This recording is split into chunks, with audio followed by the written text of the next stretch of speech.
ये बहुत गर्व की बात है कि G20 की लीडरशिप भारत को मिली है। ये पहली बार है भारत के डिप्लोमेटिक हिस्ट्री में कि भारत एक एजेंडा सेट कर रहा है। अगर आम व्यक्ति की प्रोग्रेस करनी है, 133 देश में डिजिटल पेमेंट नहीं है, अगर ये सब करना है तो सबको मिलकर काम करना पड़ेगा। G20 की हर एक खबर देश के अलग अलग शहरों से हर पल DD न्यूज पर।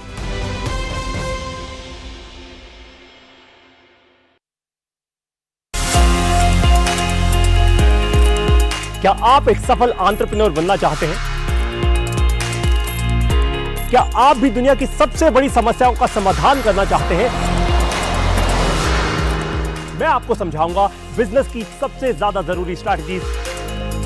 एक ऐसा टीवी शो जहां आप मिलते हैं उन स्टार्टअप फाउंडर से जिन्हें सम्मानित किया गया है नेशनल स्टार्टअप अवार्ड से। मिलिए मुझसे स्टार्टअप चैंपियंस के दूसरे संस्करण में। देखिए स्टार्टअप चैंपियंस 2.0 केवल DD नेटवर्क पर।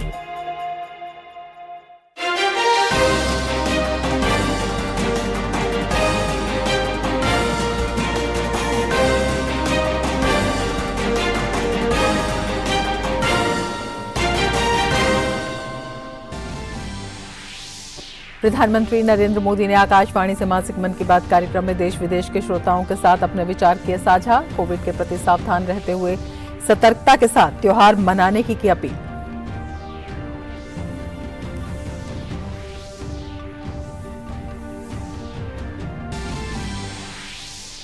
प्रधानमंत्री ने भारत की G20 अध्यक्षता को जन आंदोलन बनाने का किया आह्वान।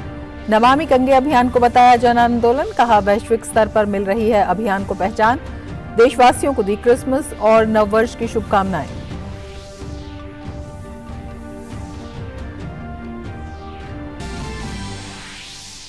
पूर्व प्रधानमंत्री अटल बिहारी वाजपेयी की जन्म जयंती आज। राष्ट्रपति, उपराष्ट्रपति और प्रधानमंत्री ने अटल जी की समाधि सदैव अटल पर श्रद्धा सुमन किए अर्पित। सुशासन दिवस के रूप में देश भर में मनाई जा रही है अटल बिहारी वाजपेयी जी की जयंती।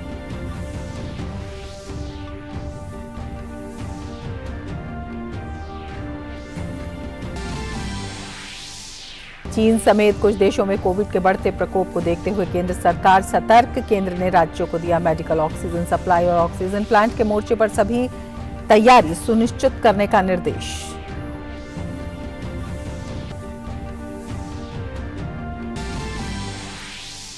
समूचे उत्तर भारत समेत देश के कई हिस्सों में जबरदस्त ठंड का प्रकोप। मौसम विभाग ने कई राज्यों में शीतलहर जारी रहने का जताया अनुमान।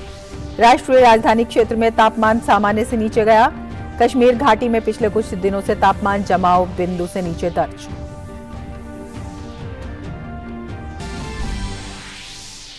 दुनिया भर में हर्षोल्लास के साथ मनाया जा रहा है क्रिसमस का पर्व। गिरिजाघरों में विशेष प्रार्थना सभा।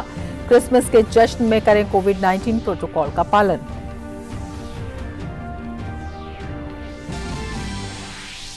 और खेलों में भारत ने दूसरे टेस्ट के चौथे दिन बांग्लादेश पर दर्ज की 3 विकेट से रोमांचक जीत। 2 मैचों की सीरीज 2-0 से की अपने नाम। सीरीज में शानदार बल्लेबाजी करने वाले चेतेश्वर पुजारा बने player of the series.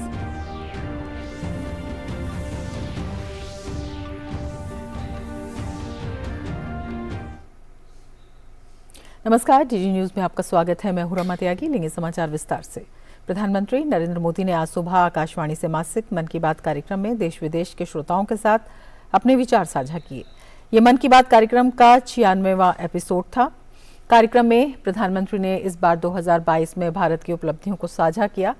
PM ने कहा, इस साल एक भारत श्रेष्ठ भारत की भावना का और अधिक विस्तार हुआ।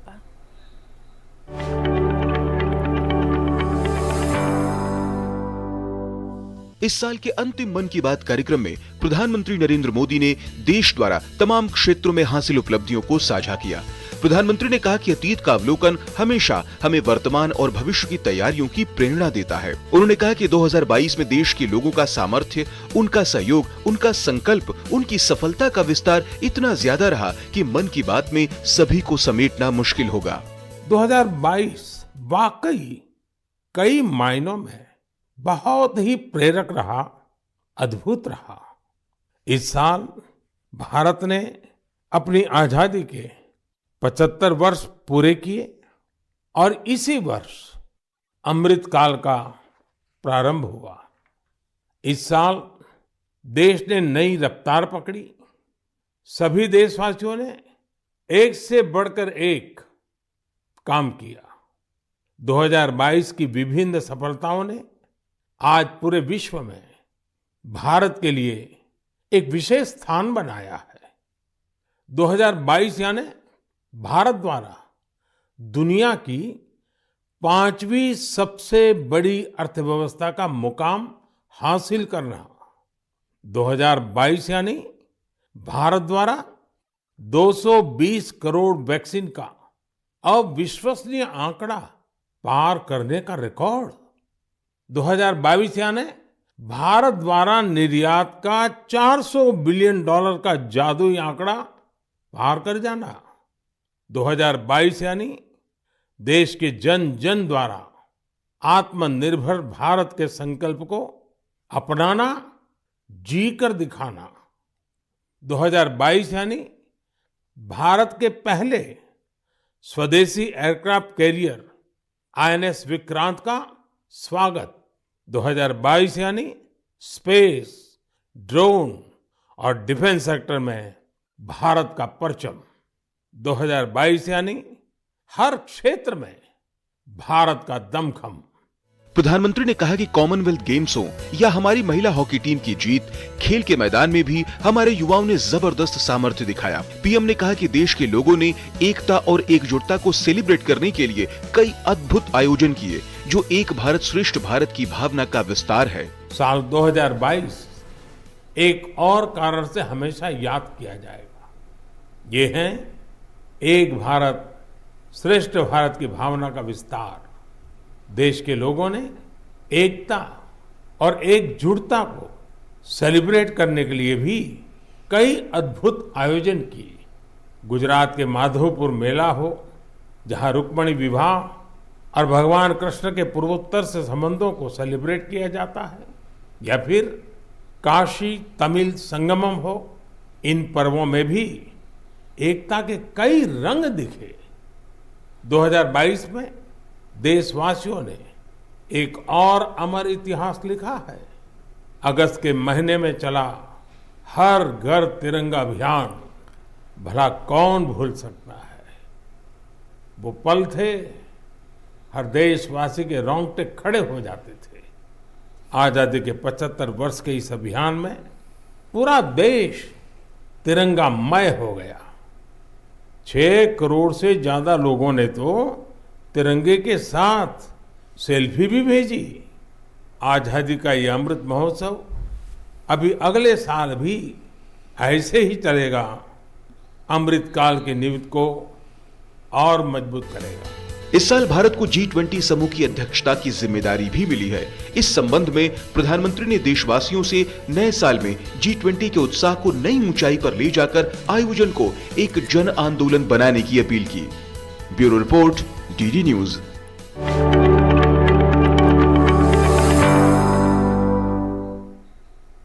दुनिया भर में क्रिसमस की धूम है। प्रधानमंत्री ने अपने संबोधन में देशवासियों को ईसा मसीह के जन्मदिन की बधाई दी। आज पूर्व प्रधानमंत्री अटल बिहारी वाजपेयी की भी जयंती है। पीएम ने मन की बात में अटल जी को याद किया। प्रधानमंत्री ने 26 दिसंबर को मनाए जाने वाले वीर बाल दिवस का भी जिक्र किया।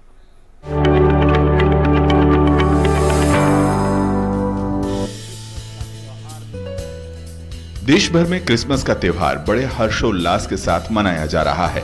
अपने संबोधन में प्रधानमंत्री ने देशवासियों को क्रिसमस की बधाई दी। इसके साथ ही पीएम ने पूर्व प्रधानमंत्री अटल बिहारी वाजपेयी की जयंती पर उनको याद किया। आज दुनिया भर में धूमधाम से क्रिसमस का त्योहार भी मनाया जा रहा है। ये जीसस क्राइस्ट के जीवन, उनकी शिक्षाओं को याद करने का दिन है। मैं आप सभी को क्रिसमस की ढेर सारी शुभकामनाएं देता हूं। साथियों, आज हम सभी के श्रद्धेय अटल बिहारी वाजपेयी जी का जन्मदिन भी है। वे एक महान राजनेता थे, जिन्होंने देश को असाधारण नेतृत्व दिया। हर भारतवासी के हृदय में उनके लिए एक खास स्थान है। प्रधानमंत्री ने 26 दिसंबर को मनाए जाने वाले वीर बालक दिवस का भी जिक्र किया। उन्होंने कहा कि देश साहिबजादे और माता गुजरी के बलिदान को हमेशा याद रखेगा। साथियों, कल 26 दिसंबर को वीर बाल दिवस है और मुझे इस अवसर पर दिल्ली में साहिबजादा जोरावर सिंह जी और साहिबजादा फतेह सिंह जी की शहादत को समर्पित एक कार्यक्रम में शामिल होने का सौभाग्य मिलेगा। देश साहिबजादे और माता गुजरी के बलिदान को हमेशा याद रखेगा।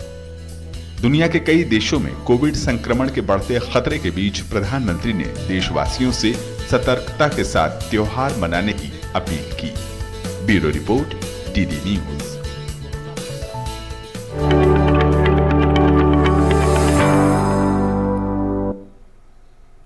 आधुनिक चिकित्सा विज्ञान की नींव प्रमाण पर टिकी है। प्रधानमंत्री ने कहा कि प्राचीन भारतीय चिकित्सा पद्धतियां जितनी ज्यादा एविडेंस बेस्ड होंगी, उतना ही पूरे विश्व में उनकी स्वीकार्यता बढ़ेगी।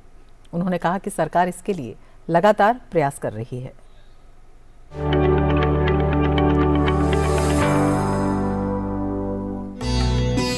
प्रधानमंत्री ने कहा कि सदियों से भारतीय जीवन का हिस्सा रहे योग और आयुर्वेद जैसे हमारे शास्त्रों के सामने एविडेंस बेस्ड रिसर्च की कमी हमेशा एक चुनौती रही है, लेकिन अब योग और आयुर्वेद आधुनिक युग की जांच और कसौटियों पर भी खरे उतर रहे हैं।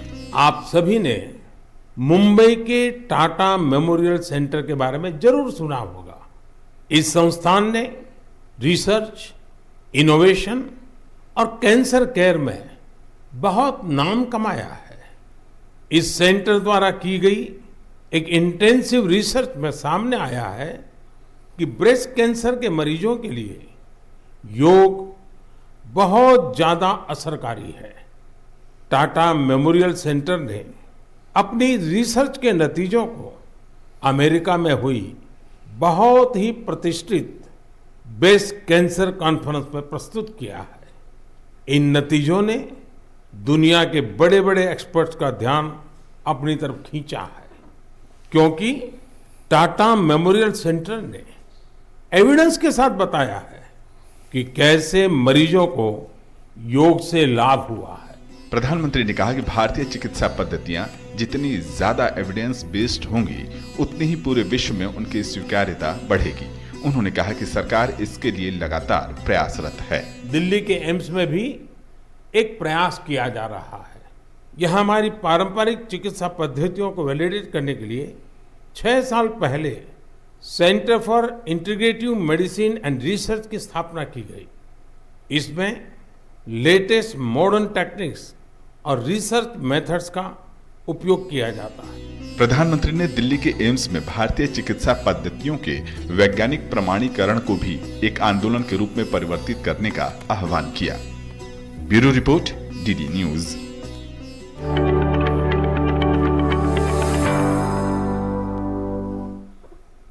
त्रिपुरा में प्रधानमंत्री मोदी के मन की बात कार्यक्रम को सुनने के लिए स्थानीय लोग मौजूद रहे। कार्यक्रम के बाद उन्होंने प्रधानमंत्री मोदी का आभार जताया। उन्होंने कहा कि प्रधानमंत्री मोदी इस कार्यक्रम में देश के अलग अलग हिस्सों की बात करते हैं और इससे उन्हें अच्छा काम करने और आगे बढ़ने की प्रेरणा मिलती है। प्रधानमंत्री की मन की बात कार्यक्रम को सुनकर लोग काफी उत्साहित नजर आते हैं। सर, क्या अच्छा लगा आज आपको पीएम की मन की बात? एक्चुअली मोदी जी मन की बात में हमारा देश का हर कोना का हर हिस्सा लेके बात करता है। आज भी हमारा छोटा सा नॉर्थ ईस्ट लेके बात किया, हमारा सिक्किम को लेके बात किया और हर कोना को लेके बात करता है। इससे क्या होता है ना, हम जो मन की बात देखते हैं, हम जो भारतवासी, हमको बहुत प्रेरणा और उत्साह मिलता है आगामी दिन में काम करने के लिए। आंगनबाड़ी वर्कर हूँ और मैं मन की बात में श्री प्रधानमंत्री श्री नरेंद्र मोदी जी के बहुत बहुत आभारी हूँ। प्रधानमंत्री जी छोटे छोटे बात पे हमारा ख्याल रखते हैं। भारत के लिए खेल की सुविधा में अच्छी बात बोले, हम भी कोशिश करेंगे भारत के लिए कुछ करें, मेडल लेके आए। मुझे बहुत अच्छा लगा श्री नरेंद्र मोदी का बात सुन के। मैं कोशिश करूंगा देश के लिए कुछ करने का। प्रधानमंत्री की मन की बात कार्यक्रम को सुनकर और खास तौर पर त्रिपुरा के अंदर लोग काफी उत्साहित नजर आए। कैमरामैन कुमार दत्ता के साथ गिरीश निशाना, डीडी न्यूज त्रिपुरा। देश के पूर्व प्रधानमंत्री और भारत रत्न अटल बिहारी वाजपेयी की आज जयंती है। अटल जी की जयंती को आज देश भर में सुशासन दिवस के रूप में मनाया जा रहा है। अटल जी की समाधि सदैव अटल पर प्रार्थना सभा का भी आयोजन किया गया। राष्ट्रपति द्रौपदी मुर्मू ने अटल जी की समाधि सदैव अटल पर उन्हें श्रद्धासुमन अर्पित किए।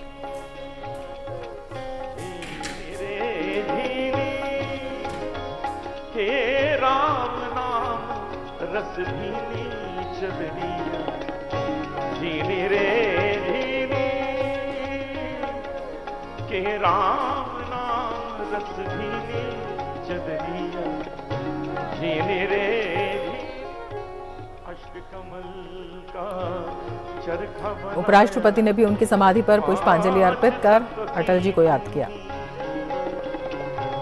9-10 मास बुनन को लागे, 9-10 मास बुनन को लागे, मूर्ख मैं।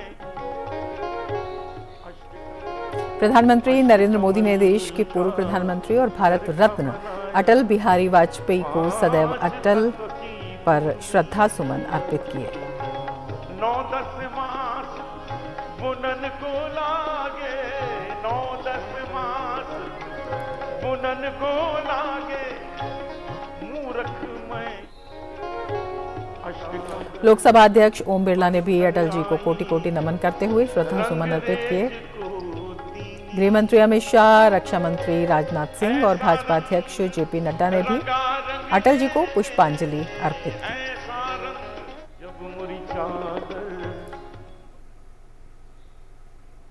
पूर्व प्रधानमंत्री और भारत रत्न अटल बिहारी वाजपेयी को संसद के सेंट्रल हॉल में पुष्पांजलि दी गई।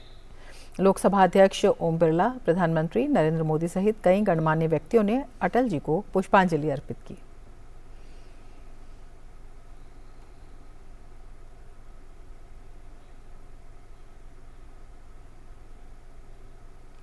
प्रधानमंत्री नरेंद्र मोदी ने पूर्व प्रधानमंत्री और भारत रत्न अटल बिहारी वाजपेयी को उनकी जयंती पर याद किया। उन्होंने ट्वीट में कहा, अटल जी की जयंती पर उन्हें शत शत नमन। भारत के लिए उनका योगदान अमिट है। उनका नेतृत्व और दूरदृष्टि लाखों लोगों को प्रेरित करती है।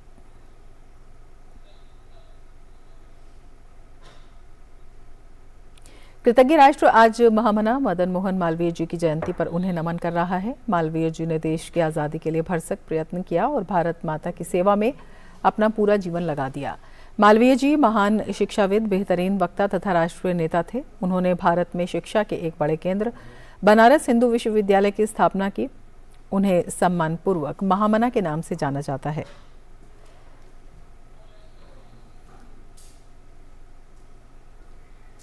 प्रधानमंत्री नरेंद्र मोदी, लोकसभा अध्यक्ष ओम बिरला और राज्यसभा के उपसभापति हरिवंश ने संसद के सेंट्रल हॉल में पंडित मदन मोहन मालवीय को पुष्पांजलि अर्पित की। प्रधानमंत्री नरेंद्र मोदी ने ट्वीट कर मां भारती की महान संतान महामना पंडित मदन मोहन मालवीय जी को उनकी जयंती पर विनम्र श्रद्धांजलि दी। देश के शिक्षा जगत की समृद्धि के लिए उन्होंने अपना जीवन समर्पित कर दिया, जिसके लिए वे सदैव स्मरणीय रहेंगे। प्रधानमंत्री ने ट्वीट कर कहा। पीएम मोदी ने एक वीडियो भी साझा किया।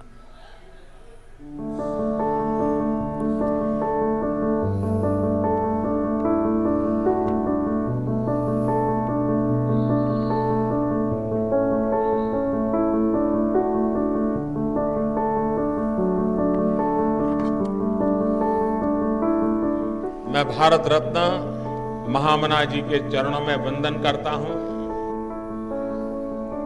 कि 100 वर्ष पूर्व जिस बीज को उन्होंने बोया था वो आज कितना बड़ा विराट ज्ञान का, विज्ञान का, प्रेरणा का एक वृक्ष बन गया है।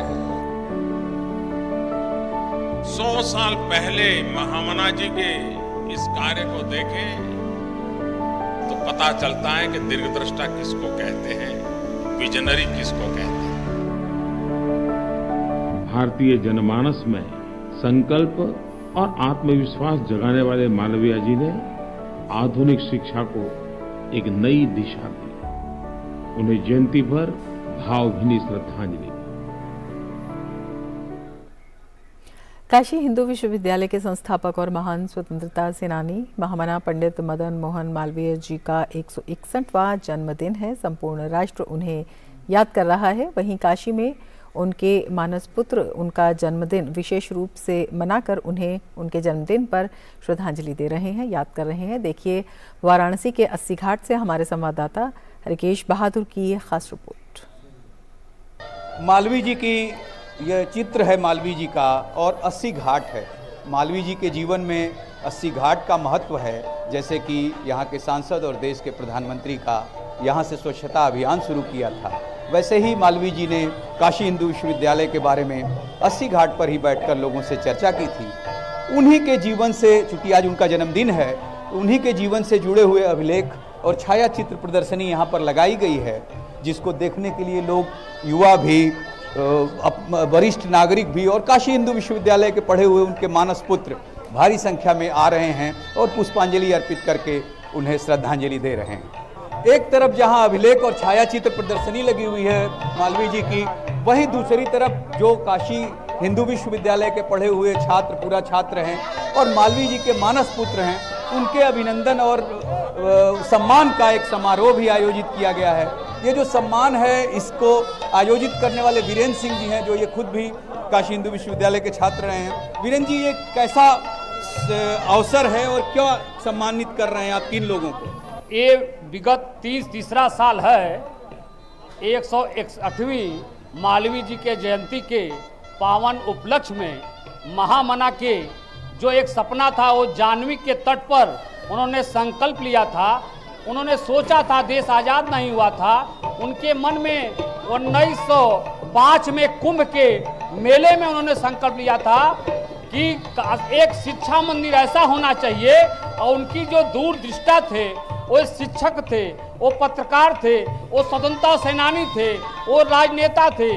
उनकी दृष्टि में देश आज़ाद होगा तो आने वाला समय कैसा हिंदुस्तान का होगा, हमको अंतर्राष्ट्रीय क्षितिज पर हमको उन विद्यार्थियों से टकराना होगा जो हमारे ऐसे शिक्षार्थी, विद्यार्थी और शिक्षक तैयार करें जो हमारे देश का मार्गदर्शन करें। उसी कड़ी में जो काशी हिंदू विश्वविद्यालय के जो नौजवान अपने भिन्न भिन्न क्षेत्रों में उत्कृष्ट कार्य कर रहे हैं, हम काशी के महान सपूतों का सम्मान कर रहे हैं। 161वीं जयंती है महामला की और ऐसे अवसर पर ये मानस पुत्र उन मानस पुत्रों का सम्मान कर रहे हैं जो देश के विकास में, देश को विश्व स्तर पर ले जाने में, जो कि प्रधानमंत्री की भी सोच है, यहाँ के सांसद की भी सोच है, उसमें महती भूमिका निभा रहे हैं। वो हर विधा के हैं, चाहे वो कृषि वैज्ञानिक हों, चाहे वो चिकित्सक हों और चाहे वो शिक्षा जगत से जुटे हुए कुलपति हों। Camera person doctor Ajay Singh के साथ डॉक्टर हरिकेश बहादुर सिंह गौतम,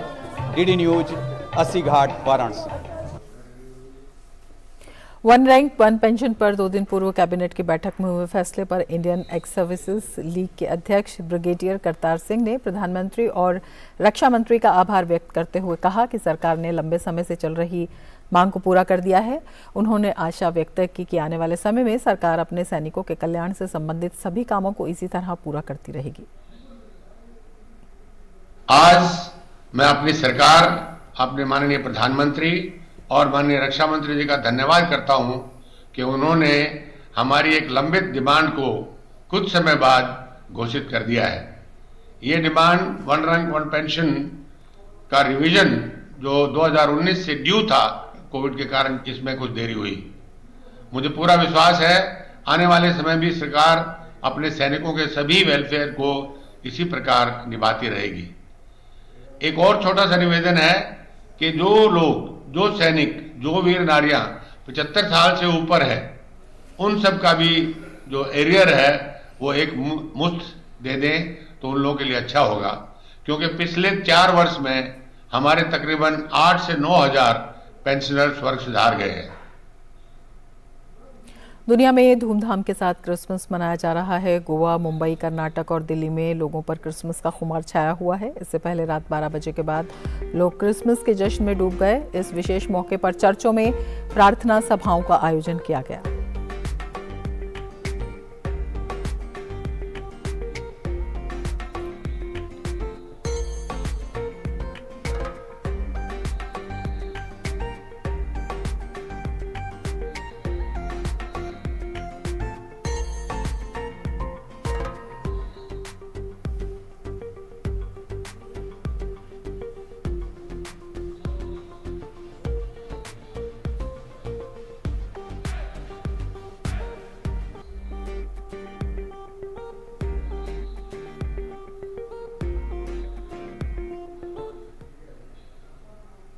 आगे बढ़ेंगे। उत्तरी कश्मीर के बारामूला जिले के उरी के हथलंगा सेक्टर में सेना और पुलिस के संयुक्त ऑपरेशन में भारी मात्रा में हथियार और गोला बारूद बरामद किया है। 3RR राजपूत के कमांडिंग ऑफिसर मनीष पुंज ने बारामूला में बताया कि इनमें 8 AK-74 राइफल, 24 मैगजीन, 560 जिंदा कारतूस, चीनी पिस्तौल, 9 चीनी और 5 पाकिस्तानी ग्रेनेड मिले हैं।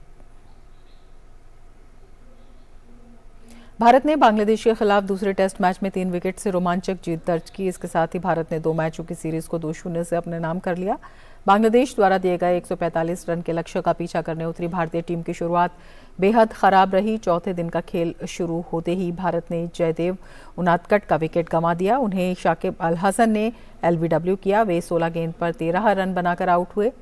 इसके बाद भारत को ऋषभ पंत और अक्षय पटेल के रूप में 2 बड़े झटके लगे। ये दोनों खिलाड़ी मेहदी हसन मिराज का शिकार बने। पंत 13 गेंद पर 9 रन बनाकर आउट हुए, जबकि अक्षय पटेल 69 गेंद पर 34 रन बनाकर पवेलियन लौटे।